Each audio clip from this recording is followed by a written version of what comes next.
नमस्ते जगद्धात्री सत्ब्रह्मरूपे नमस्ते हरूपेन्द्रधात्रादिवन्दे नमस्ते प्रपन्नेष्टदानैकदक्षे नमस्ते महालक्ष्मी कोलपुरेशी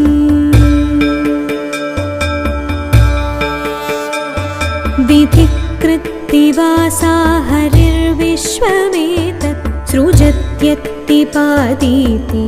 तत्प्रसिद्धं कृपालोकनादेवते